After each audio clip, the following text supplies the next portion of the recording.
the stained glass windows of St. Jude's Cathedral were practically glowing when the man I was about to marry turned to his best friend, handed her my late grandmother's priceless diamond wedding band, and whispered, as promised. I didn't scream. I just smiled, looked at the priest, and said, "Fine." Being the only daughter of Mitchell and Caroline Kensington meant my life was anchored in a profound, unwavering kind of love. My father, Mitchell, is a man who built a regional hardware empire with calloused hands and sheer willpower, just so his family would never know the sting of financial panic.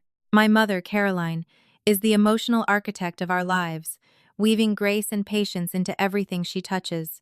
Because of them, I grew up believing that love was supposed to be a sanctuary. It was supposed to be safe.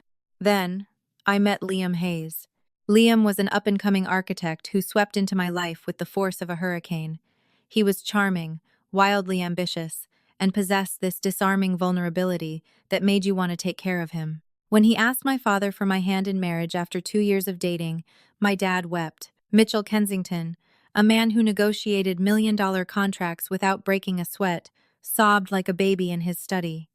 To honor the occasion, my father went to the heavy iron safe in his office and retrieved our family's most prized possession, my grandmother's wedding ring. It was a custom platinum band, set with 3 flawless emerald-cut diamonds and flanked by deep ocean blue sapphires. It was appraised at roughly $65,000, but to me and to my dad it was priceless. It represented 60 years of my grandparents' unbreakable devotion. It was the ring my father promised I would wear on my wedding day. He entrusted it to Liam a month before the ceremony, a gesture of ultimate trust. I should have known then that handing Liam something so precious was a fatal mistake.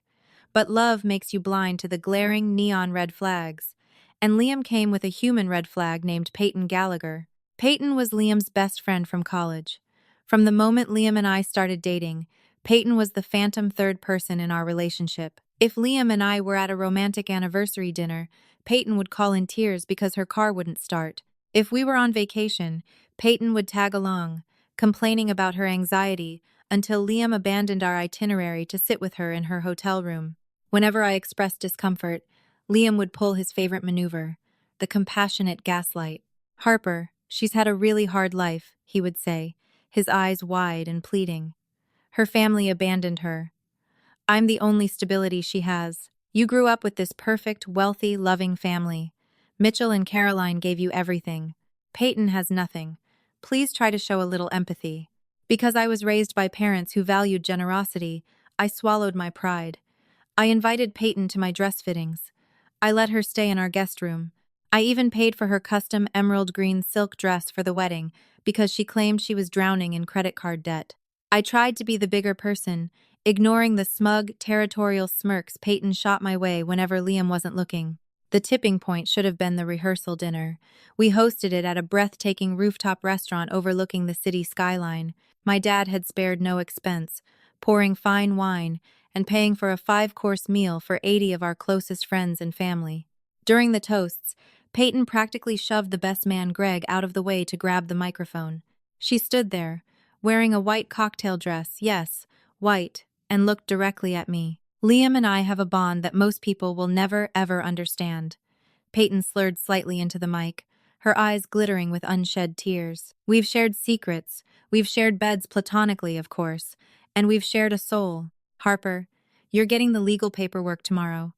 But I've always had his heart, so take care of my boy." The silence in the room was deafening. I looked at my mother, whose face had gone completely rigid. I looked at my father, who was gripping his crystal water glass so tightly I thought it might shatter. And then I looked at Liam. Liam was laughing. He pulled Peyton into a tight hug and whispered something in her ear that made her giggle. Later that night, in our hotel suite, I exploded. I demanded that Peyton be removed from the wedding party. Liam turned the tables immediately, calling me a bridezilla and accusing me of letting my father's money inflate my ego. "She was drunk and emotional, Harper. Stop being so incredibly selfish. Tomorrow is about us. Don't ruin it by bullying a girl who has nothing." I cried myself to sleep that night, convinced I was the villain. I woke up the next morning with swollen eyes, ready to apologize, ready to walk down the aisle and marry the man I loved. I had no idea that the real nightmare hadn't even begun.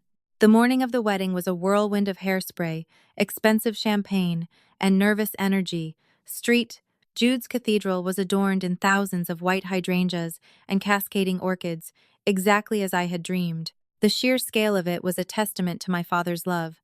Every detail, from the string quartet warming up in the balcony to the hand-calligraphed programs, was perfect. When it was time, I stood in the heavy oak vestibule of the church, clutching a bouquet of white peonies. I was wearing a custom lace gown with a cathedral-length train that felt like it weighed 50 pounds. My father, Mitchell, stepped up beside me.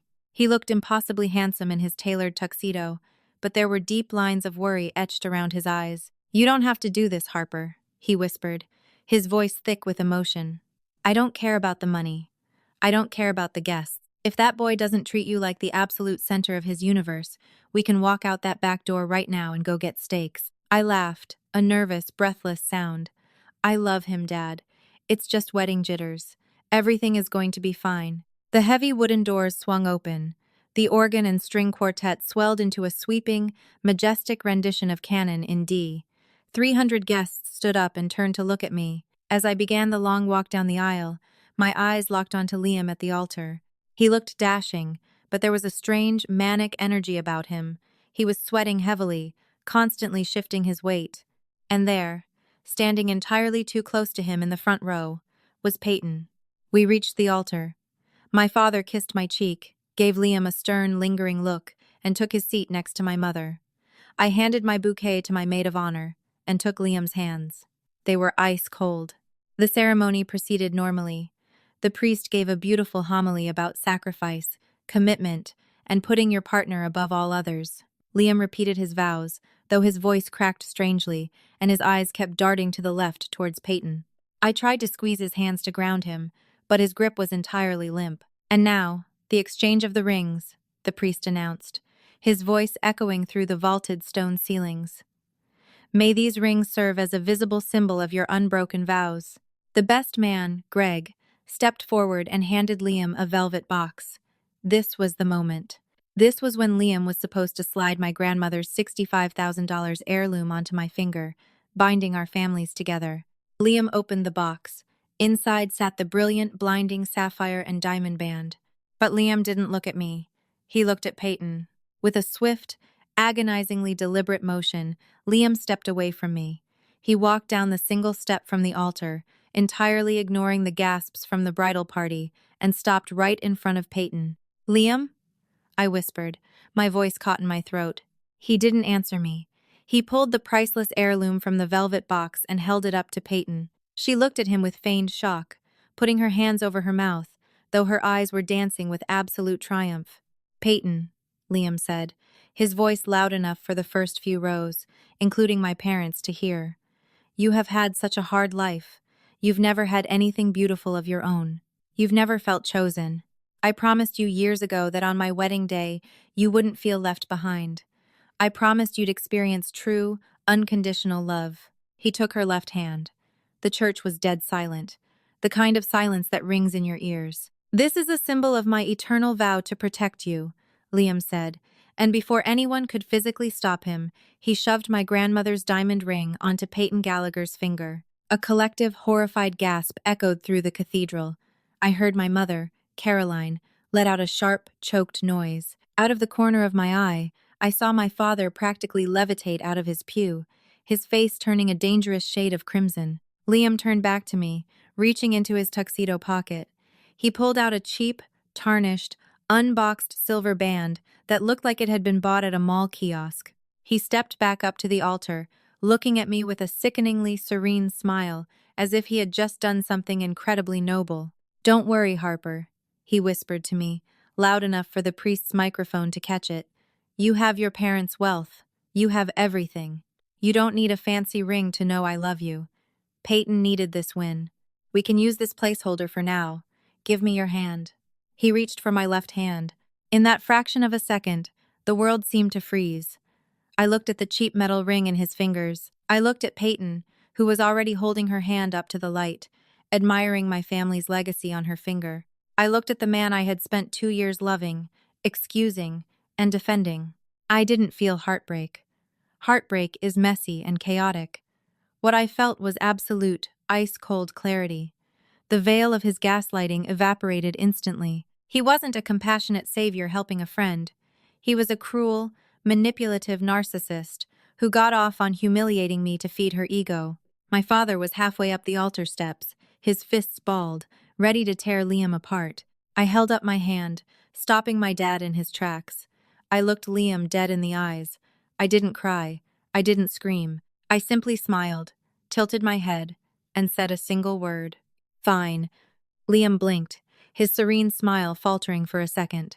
Fine? He echoed, confused by my lack of hysteria. He thought I was going to accept it. He thought his conditioning had worked, that I would just bow my head and take the humiliation to save face in front of 300 people. Fine, I repeated, my voice steady, carrying over the microphone for the entire congregation to hear. If she needs a win that badly, she can have the ring. In fact, Liam, she can have you. I took a deliberate step backward, putting distance between us. I unpinned the cathedral veil from my hair and let it drop to the marble floor like a heavy white shroud. But you see, Liam, I continued, feeling a dangerous, electric thrill coursing through my veins. I am Mitchell Kensington's daughter, and we don't just walk away from bad investments.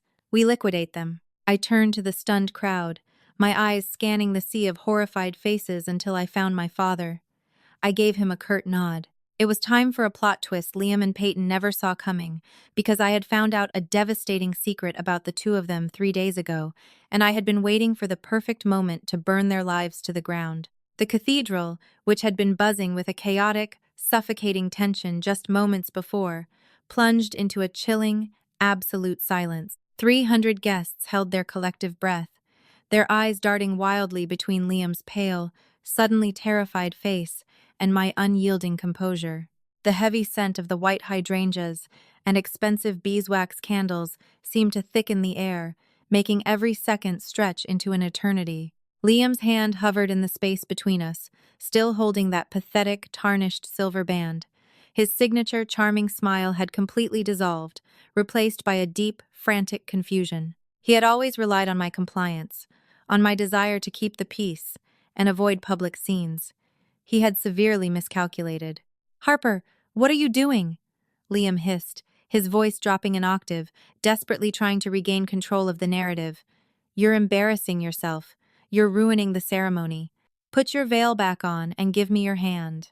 "I am not ruining the ceremony, Liam," I replied, my voice echoing clearly through the vaulted ceilings, projecting flawlessly through the lapel microphone the priest wore just inches away. "I am simply concluding it. You see, 3 days ago, I was looking for the vendor contracts on your laptop. I needed to confirm the final payment for the string quartet." Liam's eyes widened, a flicker of pure panic flashing across his pupils. The color drained from his cheeks so rapidly he looked as though he might pass out right there on the altar steps. "I didn't find the vendor contracts," I continued, pacing slowly across the marble floor, my heavy cathedral train dragging behind me like a storm cloud. "But I did find a very interesting folder. It was labeled Oakwood Project. Now, I know my father, Mitchell, hired your architectural firm to design the new regional distribution center for Kensington Hardware. It was a massive, multi-million-dollar contract. A huge leap of faith to help launch your career." I turned my gaze to the front pew, looking directly at my father. Mitchell Kensington stood tall, his jaw set like granite, his eyes locked on Liam with the predatory intensity of a lion cornering its prey. My mother, Caroline, sat beside him, her posture impeccably straight, radiating a terrifying, aristocratic fury. "But the Oakwood Project wasn't a distribution center, was it, Liam?" I asked, turning back to him. I let the question hang in the air, allowing the weight of it to press down on him. "Harper, please stop," Liam begged, his voice cracking. He took a step toward me, but Greg, the best man, finally seemed to snap out of his shock and put a firm hand on Liam's shoulder, pulling him back. "The Oakwood Project," I said, addressing the bewildered congregation, "is a 3-bedroom, mid-century modern home in the suburbs of Portland. And according to the property deeds and the bank transfers I found, it was purchased entirely in cash. Cash that was systematically siphoned from my father's company accounts over the last 8 months through fraudulent shell invoices." A cacophony of gasps and outraged murmurs erupted from the pews. I saw Liam's parents, seated in the second row, physically recoil. His mother covered her face with her hands, sobbing instantly, while his father stared at his son in utter, devastated disbelief. And the sole proprietor of the LLC that owns this beautiful new home? I turned my attention directly to the woman standing in her custom emerald green silk dress, clutching my family's heirloom on her left hand. Peyton Gallagher. Peyton's smug, triumphant expression shattered like cheap glass. She took a stumbling step backward, her eyes darting frantically toward the heavy wooden exit doors at the back of the cathedral. "You embezzled $250,000 from my family," I stated, my voice ringing with absolute chilling clarity. "You stole from the man who treated you like a son, who gave you everything, just so you could buy a secret house with the woman you've been sleeping with for the entirety of our relationship. You didn't just want my family's wealth, Liam. You wanted to use it to fund your real life with Peyton, while keeping me as your naive, compliant ATM." "That's a lie!" Peyton shrieked, her voice shrill and desperate, entirely devoid of the victimhood she usually weaponized so effectively. "Liam, tell them she's lying. She's just jealous. She's an insane, jealous bride." "Is she?" A deep, booming voice thundered from the front of the church. My father, Mitchell, stepped out of the pew. He didn't rush the altar. He walked with the slow, measured pace of a man who held all the cards. He bypassed the terrified priest and stopped right in front of Liam. "3 days ago, my daughter came to me in tears," Mitchell said, his voice dangerously low, yet carrying a commanding resonance that silenced the entire room. "But she didn't stay crying for long. We Kensington women don't break. We rebuild. We spent the last 72 hours working with forensic accountants and our legal team. We handed over every forged invoice, every deleted email, and every bank routing number." My father reached into the inner pocket of his tailored tuxedo jacket and pulled out a thick, folded stack of legal documents. He tossed them onto the floor at Liam's feet. "Those are the civil suits," Mitchell announced, "but the criminal charges are entirely out of my hands." Right on cue, the heavy oak doors at the back of the cathedral swung open. 2 uniformed police officers, accompanied by a plainclothes detective named Harrison, strode purposefully down the long, white-carpeted aisle. Their heavy footsteps echoed off the stone walls, a rhythmic drumbeat of impending justice. Liam fell to his knees. The tarnished silver ring he had tried to give me clattered against the marble floor, rolling away into the shadows. He grabbed the hem of my father's trousers, tears finally spilling down his face. "Mr. Kensington, Mitchell, please," Liam sobbed, completely abandoning any remaining shred of dignity. "I was stupid. She manipulated me. Peyton told me if I didn't get her a house, she would ruin my career. I love Harper. I was going to marry her. I'm sorry, I'm so sorry." He threw Peyton under the bus without a second thought. The ultimate betrayal among thieves. Peyton let out a feral scream of outrage. "You coward!" she yelled, lunging toward Liam, but the best man caught her by the waist, restraining her as she thrashed wildly in her expensive silk dress. Detective Harrison reached the altar, flashing his badge. "Liam Hayes, you are under arrest for corporate fraud, embezzlement, and grand larceny. Peyton Gallagher, we have a warrant for your arrest as an accessory to fraud and money laundering. Please step forward and place your hands behind your backs." The congregation was in absolute uproar. People were standing on the pews, pulling out their phones, recording the spectacle. It was a disaster, a masterpiece of a disaster, and I felt a profound, overwhelming sense of liberation wash over me. But there was one final piece of business to attend to. As the officers moved to cuff Liam, Peyton frantically struggled, pulling her left hand free from the best man's grip. She held it up aggressively at my father, the brilliant sapphire and diamond ring flashing under the cathedral lights. "You can arrest me," Peyton spat, her face contorted with vicious spite. "But you can't take this. He gave it to me. It was a gift in front of 300 witnesses. You said it yourself. It's a symbol of his vow. This ring is worth $65,000, and it belongs to me now. I'm going to pawn it and use it to hire the best defense attorney in the state, and we are going to bleed your company dry, old man." My father stopped and looked at Peyton. For a long, agonizing moment, he didn't say anything. Then, slowly, a deep, rumbling chuckle started in his chest. The chuckle grew into a full, resonant laugh that echoed through the church. My mother, Caroline, who had remained stoic until this moment, smiled a sharp, brilliant smile that could cut glass. "Peyton," my father said, wiping a tear of mirth from his eye. Do you honestly believe I built a multi-million-dollar empire by being a fool? Peyton froze, her aggressive posture faltering. What are you talking about?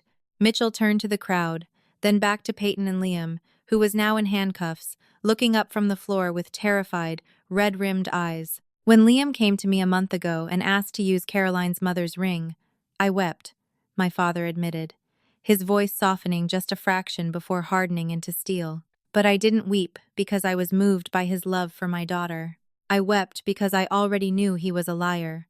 I had noticed discrepancies in our accounting weeks prior, and I was already having him investigated.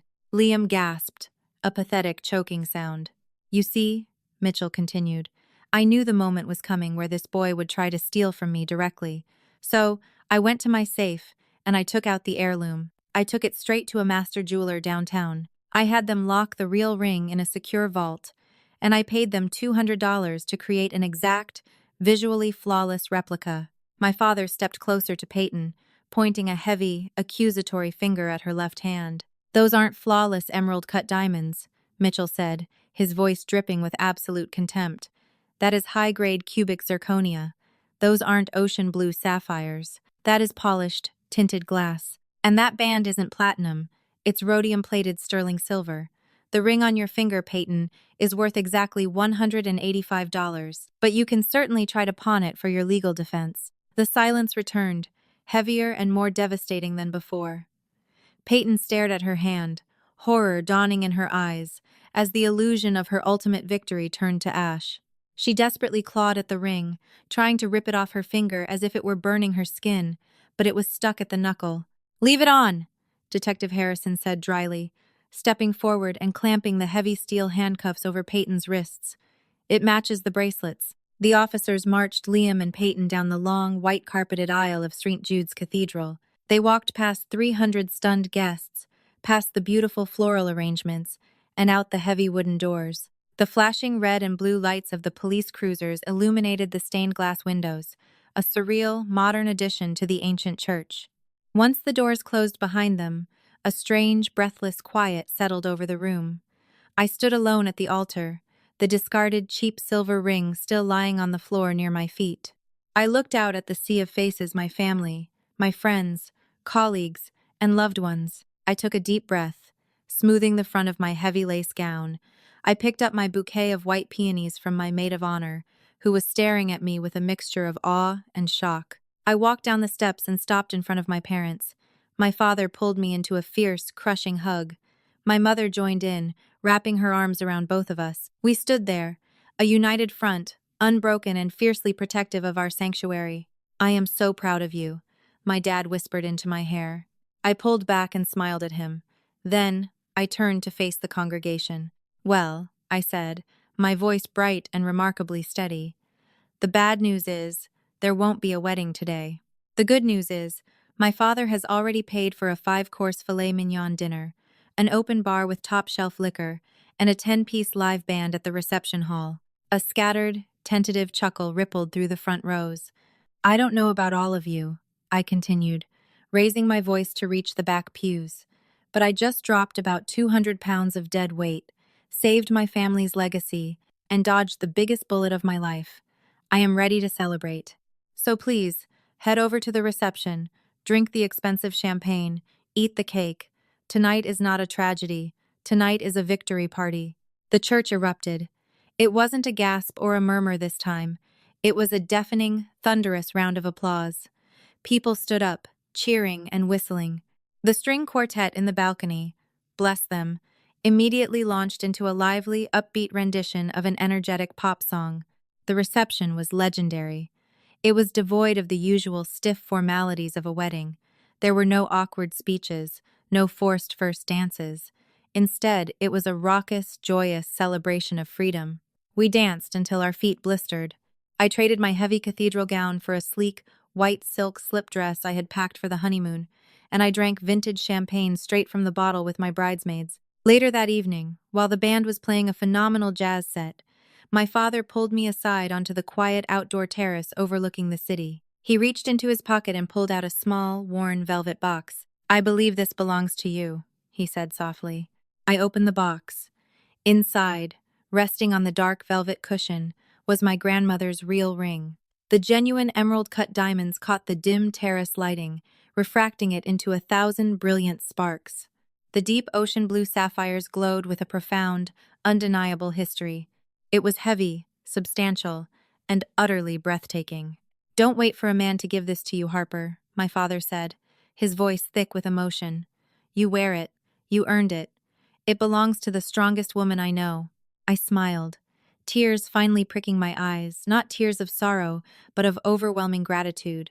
I took the priceless heirloom from the box and slid it onto my right hand. It fit perfectly. It didn't symbolize a promise to a man. It symbolized a promise to myself.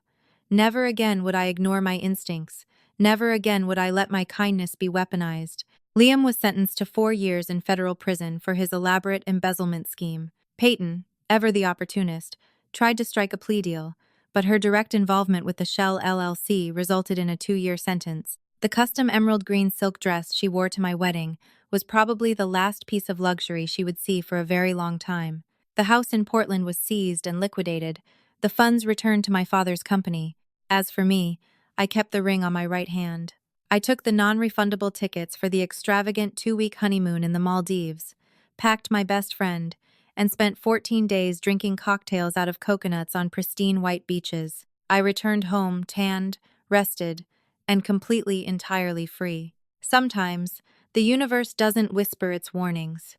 Sometimes, it waits until you are standing at the altar, surrounded by 300 people, and hands your priceless ring to the villain of your story, just to force you to wake up and finally choose yourself. Did Harper's ultimate revenge satisfy your craving for drama?